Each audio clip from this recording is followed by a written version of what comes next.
Bismillahirrahmanirrahim.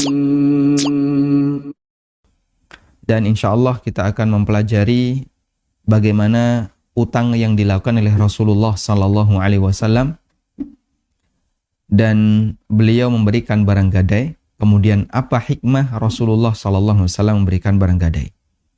Bagi Anda yang memiliki bukunya, silahkan dibuka mulai halaman 58.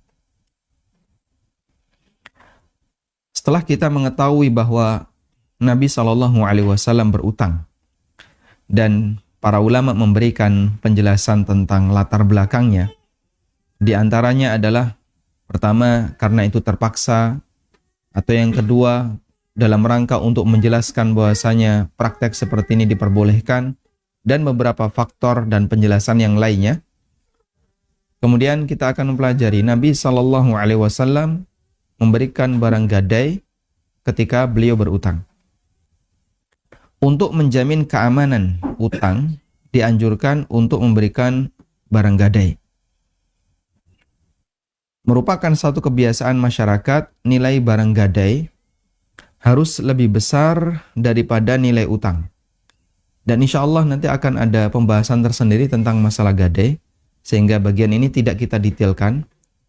Kita lebih fokus terhadap hikmah kenapa Nabi Sallallahu Alaihi Wasallam memberikan barang gadai ketika utang.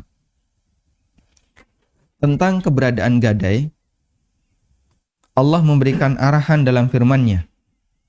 Allah memberikan arahan dalam firman-Nya, wa in kuntum ala safarin wa lam tajidu katiban farihanum maqbudah fa in amina ba'dukum ba'dun falyu'addil ladzi tumina amanatahu wal yattaqillaha rabbah. Wa in kuntum ala safarin, jika kamu dalam kondisi safar, jika kamu sedang melakukan safar, walam tajidud katiban, dan kamu tidak menjumpai penulis, farihanum makbudah, maka serahkanlah barang gadai kepada orang yang memberikan utang. Sehingga di sini Allah menyebutkan dua keadaan di mana barang gadai itu diserahkan. Yang pertama, orangnya dalam kondisi safar. Yang kedua, tidak ada tukang catat. Dan di masa silam, orang yang bisa menulis itu tidak banyak. Kemudian media tulis juga sedikit. Sehingga untuk transaksi yang nilainya kecil, mereka biasanya akan dilakukan tanpa ada pencatatan dan seterusnya. Apalagi ketika sedang safar. Kalau sedang safar, berarti bisa jadi tukang catatnya ada di kampung, tidak ikut safar, atau kesulitan untuk menemukan orang yang bisa menulis. Maka Allah Subhanahu wa Ta'ala berikan syariat farihanum maqbudah, berikan barang gadai yang diserah terimakan. Menurut Dhahiriyah, kondisi 1 dan 2 ini jadi syarat. Dan ini salah satu di antara kesimpulan fikih Dhahiriyah, terlalu mengambil kesimpulan berdasarkan dhahir, berdasarkan makna dhahir. Pokoknya kalau teksnya seperti ini, diikuti seperti ini, tanpa kemudian disesuaikan dengan riwayat-riwayat yang lain. Sehingga gadai diperbolehkan, syaratnya jika orangnya dalam kondisi safar. Yang kedua, tidak ada tukang catat. Kalau ada tukang catat, nggak boleh gadai. Berarti kalau gadai dicatat nggak boleh. Itu menurut Dhahiriyah. Sehingga kalau ada akad utang piutang tercatat, maka tidak perlu ada gadai. Gadai diperlukan ketika tidak ada tukang catat. Dan yang benar, tidak diharuskan. Allah Subhanahu wa Ta'ala menyampaikan ini untuk menceritakan kondisi umum yang terjadi di masa itu. Sehingga kalau kalian dalam kondisi safar, di mana orang yang safar umumnya dia akan kesulitan menemukan tukang catat, walam tajidu katiban, dan kalian tidak menjumpai tukang catat, maka berikanlah barang gadai sebagai pengaman terhadap objek utang yang kalian berikan. Baik. Kemudian jamaah dimulakan Allah Subhanahu wa Ta'ala, sebelumnya kita ingin meluruskan satu pemahaman ya. Jadi lembaga pegadaian yang di situ masih berjibun dengan berbagai macam riba, mereka menggunakan ayat ini sebagai dalil. Gadai itu ada dalam Al-Quran. Jawabannya betul. Gadai ada dalam Al-Quran, tapi nggak ada ribanya. Ya, tapi tidak ada ribanya. Sehingga kalau praktek gadai riba, lalu menggunakan dalil Quran, kalimatu haqqin urida bihal batil. Ini kalimat yang benar, tapi dimaksudkan untuk membela kebatilan. Dan jelas ini adalah sikap yang nggak benar, karena Al-Quran dipaksakan untuk membela sebuah praktek yang telah dinyatakan oleh Allah Subhanahu wa Ta'ala di ayat yang lain sebagai perbuatan yang mendapatkan ancaman keras.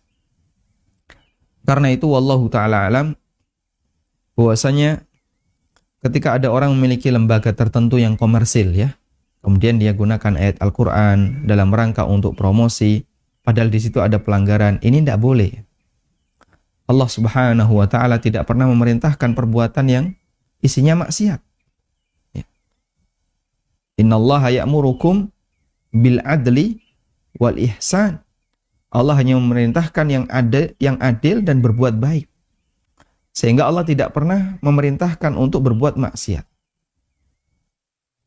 Allah juga berfirman, "Qul innallaha la ya'muru bil fahsya."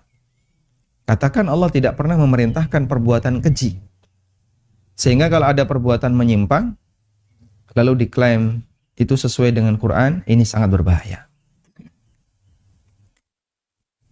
Ada sebagian orang yang mempromosikan asuransi misalnya. Lalu dia pakai dalil Al-Quran. Asuransi itu ada di Quran loh ya. Ayat yang mana? Ya. Kita disuruh untuk menjaga keamanan keluarga.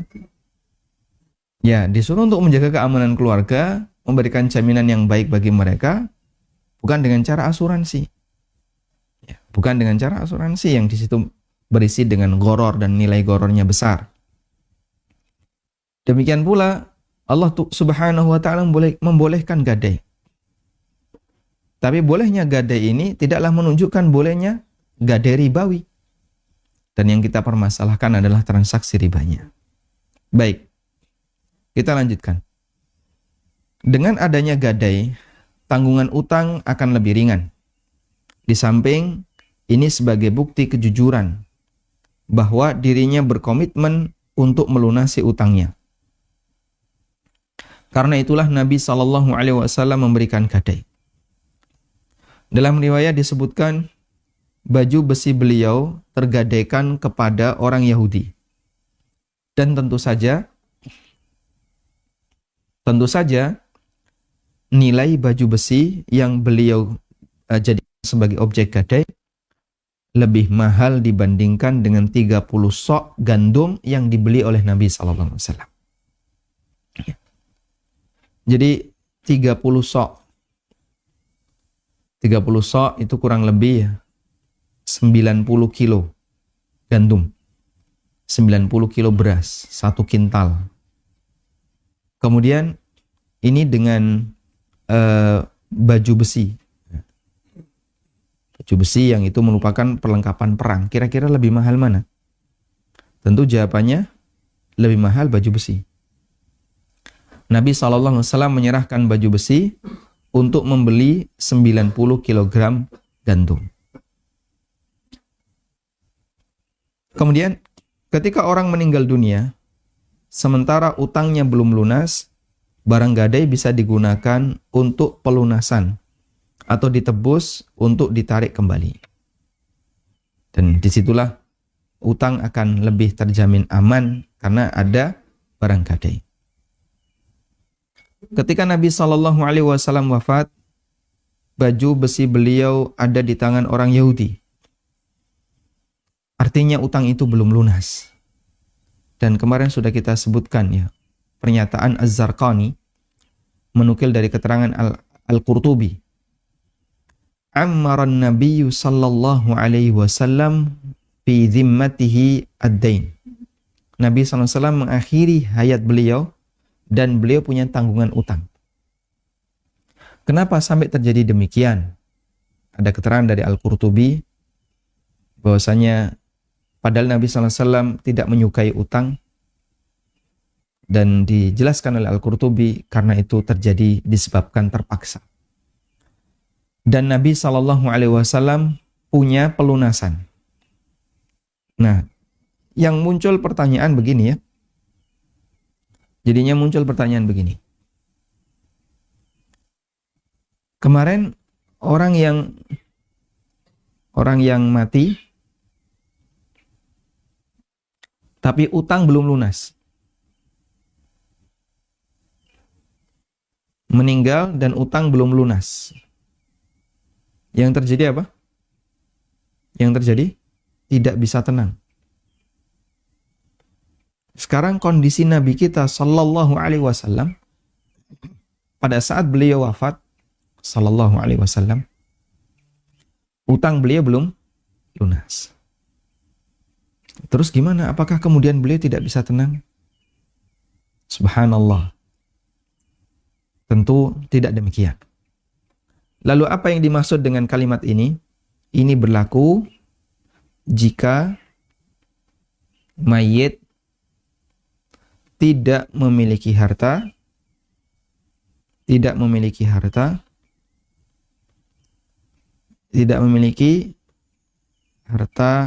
yang bisa digunakan untuk melunasi. Jadi yang dimaksud bahasanya mayit tidak akan tenang ketika utang itu belum lunas, berlaku ketika dia tidak memiliki harta yang bisa digunakan untuk melunasi.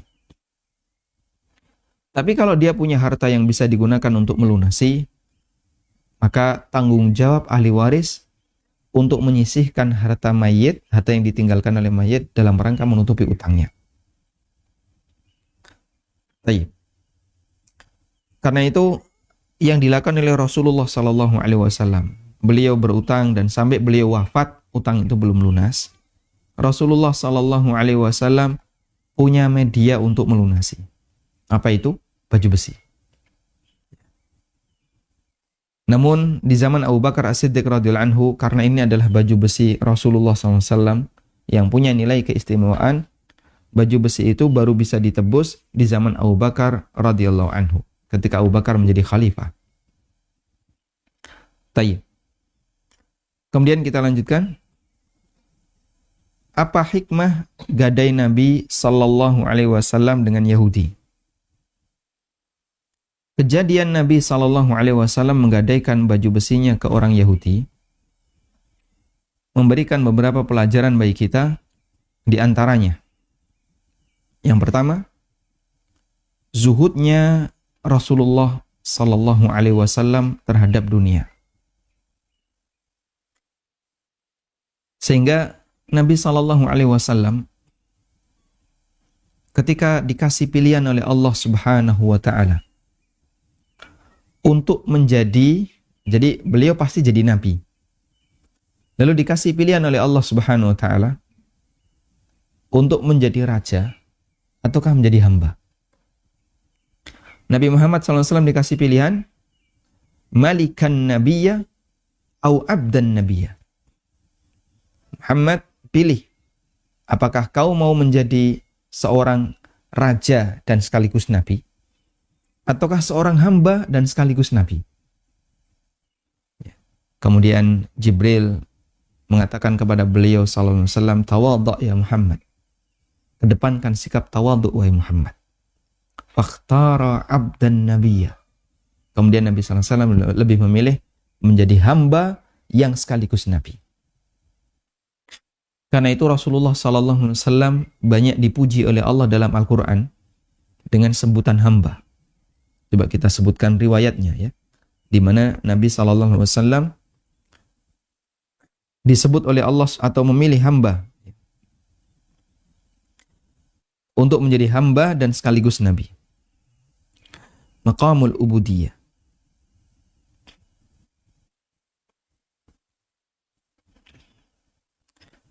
Ada sebuah riwayat di mana Rasulullah sallallahu alaihi wasallam lebih memilih hamba dibandingkan nabi. dibandingkan menjadi raja.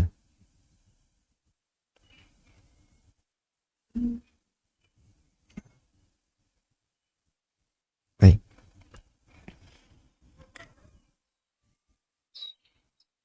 Diriwayatkan oleh Imam Ahmad dari sahabat Abu Hurairah radhiyallahu anhu. Jalasa Jibrilu ila Nabi sallallahu alaihi wasallam. Fanadhara ila as-sama'. Fa idza malakun muhawwal. Faqala Jibril, "Inna hadzal malak ma nazala mundu yaumin khuliqa qabla as-sa'ah." Falamma nazala qala ya Muhammad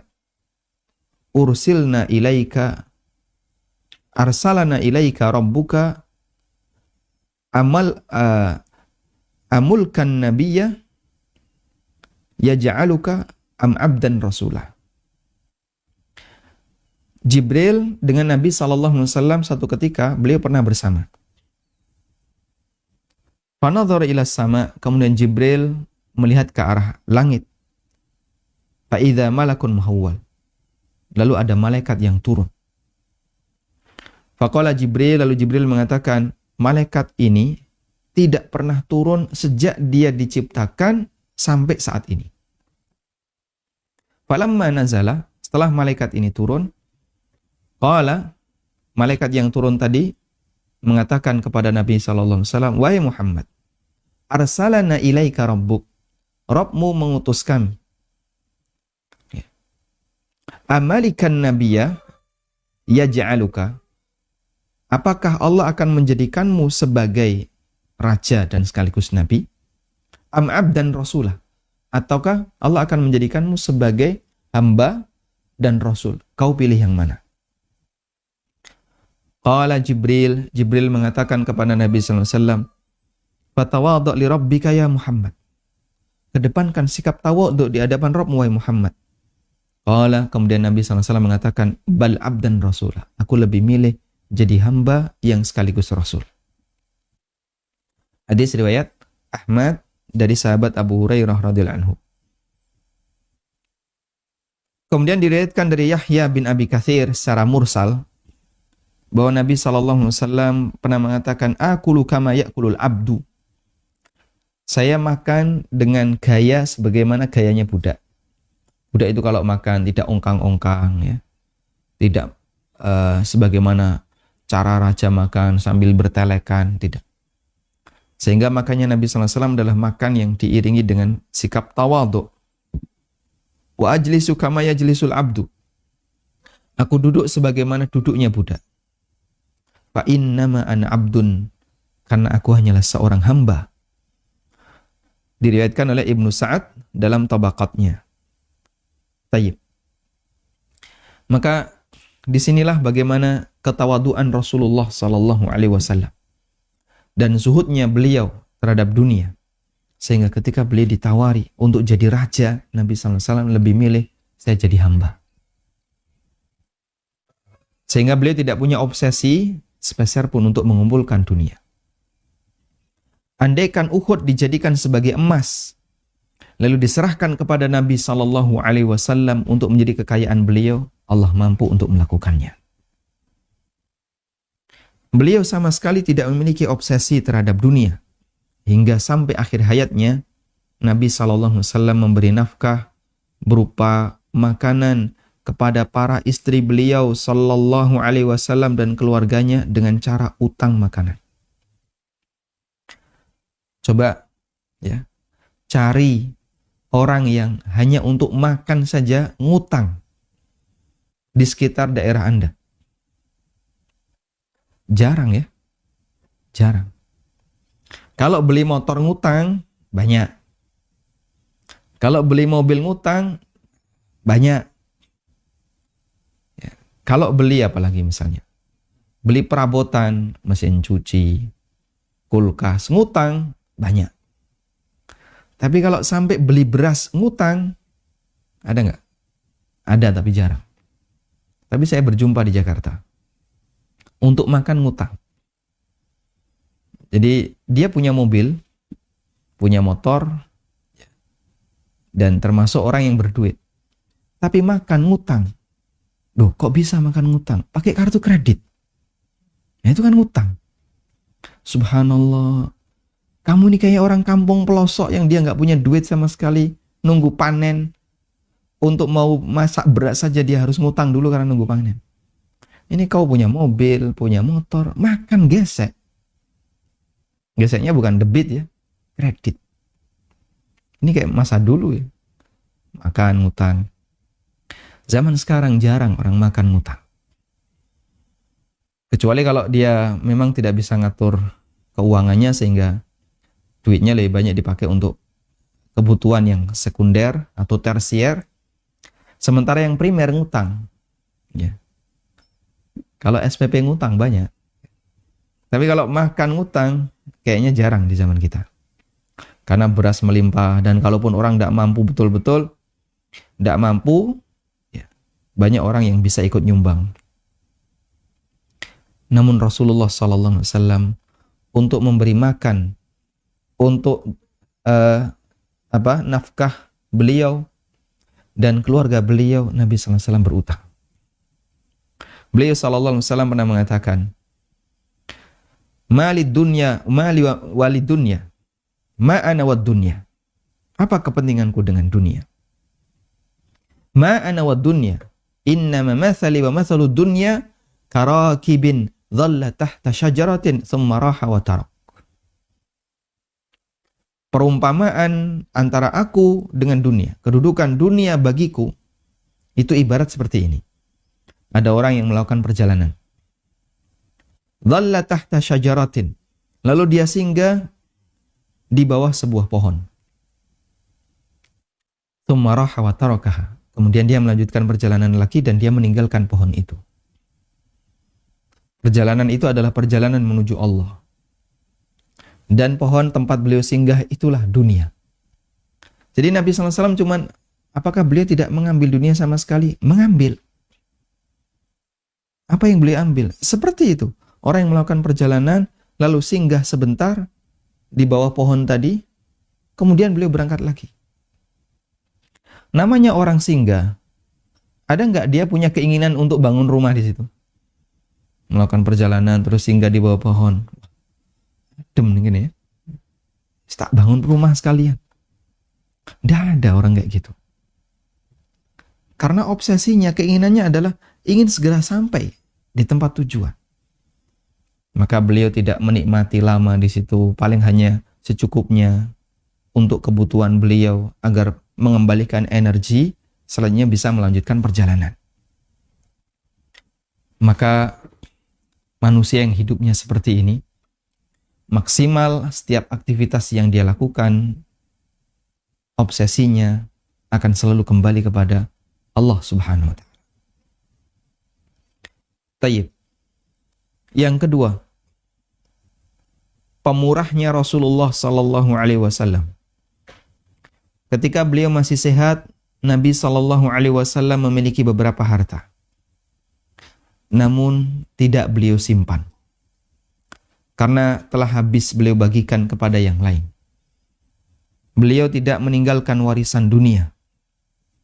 Jadi saat waktu Nabi SAW masih sehat, menaklukkan berbagai macam daerah-daerah yang berada di sekitarnya, beliau punya banyak sekali ghanimah. Ada yang sekian onta, ya, kambing. Tapi Nabi SAW tidak punya obsesi untuk menyimpan. Beliau sedekahkan. Baik, andaikan orang semacam ini, ya, yang punya sifat pemurah seperti ini, mungkin istrinya protes. Long kemangan nih kurang kok, sedekah sekian kambing. Begitu Pak ya? Mungkin istrinya akan protes. Makanya ketika Nabi SAW sedekah, tidak ada satupun istri beliau yang protes. Padahal kadang dapurnya Aisyah nggak ngepul 3 hari. Kadang beliau hanya makan kurma dengan air. Sehingga ketika ditanya oleh seseorang, lalu apa yang kamu makan? Kalau dapur tidak ngepul selama 3 hari. Artinya nggak masak. Karena tidak ada yang dimasak. Kalau di tempat kita mungkin ada ibu-ibu, wah saya nggak masak 3 hari Pak Ustadz. Masya Allah, gasnya habis. Gasnya habis. Kompor rusak. Aisyah radhiyallahu anha tidak ada yang bisa dimasak. Ditanya sama orang, terus apa yang Anda makan? Aswadan, 2 benda hitam, yang satu kurma, yang satu air. Nah terus Nabi SAW dulu beliau pernah punya kambing sekian ratus, punya ini sekian ratus. Kemana semuanya? Habis dia apa? Dikasih-kasihkan dalam rangka untuk mendukung dakwah Islam. Ishaq bin Mustalik radhiyallahu anhu menceritakan, "Ma taraka Rasulullah sallallahu alaihi wasallam illa silahahu wa baghlatahu wa ardan ja'alaha sadaqatan." Rasulullah sallallahu alaihi wasallam tidak meninggalkan warisan selain senjatanya, bigalnya, dan tanah yang beliau sedekahkan. Sehingga saat Nabi SAW meninggal, ada senjata, ada bigal, ada tanah, dan itu sudah disedekahkan. Sehingga tidak ada yang dibagikan kepada ahli waris Nabi Sallallahu Alaihi Wasallam. Karena itu, Fatimah radhiyallahu anha, setelah Nabi SAW wafat, beliau datang kepada Abu Bakar. Lalu minta kepada Abu Bakar, di mana warisan Bapak? Saya minta warisan Bapak. Kata Abu Bakar As-Siddiq radhiyallahu anhu, bapakmu tidak meninggalkan warisan. Dan semua harta yang beliau miliki sedekah untuk Allah Subhanahu wa taala. Sedekah fi sabilillah. Kemudian Fatimah merasa enggak nyaman. Dan itu dijadikan oleh orang Syiah sebagai alasan untuk mengkafirkan Abu Bakar. Padahal setelah itu urusan selesai. Dan mereka bisa akrab, nyaman. Ali bin Abi Thalib dengan Abu Bakar akrab, baik-baik saja. Pada saat, ini disebutkan dalam riwayat Bukhari. Pada saat selesai, kalau tidak salat duhur, salat asar. Abu Bakar keluar masjid, lalu ketemu Hasan. Hasan putranya Fatimah yang masih kecil. Lalu digendong oleh Abu Bakar, ditaruh di pundak beliau. Digendong, ditaruh di pundak. Kemudian Abu Bakar mengatakan, "Innahu syabihun bin Nabi, la syabihun bi Ali." Anak ini lebih mirip Nabi, tidak mirip Ali. Dan ada Ali bin Abi Thalib di situ. Ali cuma senyum. Keakraban antara Abu Bakar dengan keluarganya Fatimah radhiyallahu anha. Sehingga masalah itu sudah selesai di masa silam. Diungkit-ungkit oleh orang Syiah. Ini kejahatan Abu Bakar. Lalu dia dikafirkan. La haula wala quwata illa billah. Padahal yang lebih layak untuk dikafirkan adalah yang mengkafirkan Abu Bakar As-Siddiq radhiyallahu anhu. Karena beliau dijamin surga oleh Nabi Sallallahu Alaihi Wasallam. Dan tidak mungkin orang seperti ini keluar dari Islam. Tayyib. Yang ketiga, bolehnya transaksi gadai meskipun tidak sedang safar. Dan ini salah satu di antara kesalahan madzhab Dzahiriyah. Allah berfirman, "Wa in kuntum ala safarin wa lam tajidu katiban farihanu maqbudah." Jika kalian safar dan kalian tidak menjumpai orang yang tukang catat, maka bisa dengan cara rihanun maqbudah, barang gadai yang diserah terimakan. Al-Hafidz Ibnu Hajar menjelaskan bahwa kaitan gadai dengan safar yang disebutkan dalam ayat sifatnya hanya menceritakan umumnya yang terjadi ketika itu, sehingga tidak memiliki kesimpulan kebalikan, tidak memiliki mafhum mukhalafah. Artinya ketika tidak sedang safar bukan berarti dilarang untuk melakukan transaksi gadai. Yang keempat, kemandirian Nabi Sallallahu Alaihi Wasallam dalam menafkahi keluarganya, sehingga beliau tidak tadah hujan, gitu ya. Maksudnya gimana Pak? Golek pemberian orang. Meskipun Nabi SAW sudah berumur, tanggungan keluarganya banyak, namun Nabi SAW tidak menggantungkan kepada sahabatnya. Sehingga beliau tidak meminta-minta, tolong saya dibantu, saya ini. Itu tidak beliau lakukan. Beliau memenuhi kebutuhannya sendiri dengan memanfaatkan barang yang beliau miliki. Subhanallah. Seperti inilah contoh kemandirian Nabi SAW. Kemudian yang kelima, bolehnya berinteraksi dengan orang kafir. Dan interaksi yang dimaksud adalah bermuamalah. Bolehnya bermuamalah dengan orang kafir. Nabi SAW dan para sahabat, mereka bermuamalah dengan orang Yahudi di sekitar Madinah yang tidak memusuhi kaum muslimin. Sehingga boleh bermuamalah dengan mereka, dan orang Yahudi yang ada di sekitar Madinah ketika itu statusnya menjadi ahlu zimmah. Menjadi ahlu zimmah atau kafir zimmi, di mana dia mendapatkan jaminan keamanan dari kaum muslimin. Tayyib. Kita belajar ini bukan isinya motivasi ya. Oh, berarti kalau begitu bagian dari sunnah Nabi SAW adalah mari kita berutang dan kasih barang gadai. Bukan. Kita tidak memberikan motivasi. Karena di sini hadisnya tidak berisi anjuran. Namun berisi apa? Sebuah cuplikan sejarah yang pernah terjadi pada Rasulullah SAW. Beliau utang dan dalam akad utang beliau memberikan barang gadai. Lalu kita ingin menggali latar belakang sejarah ini, hikmahnya dan seterusnya dari keterangan para ulama.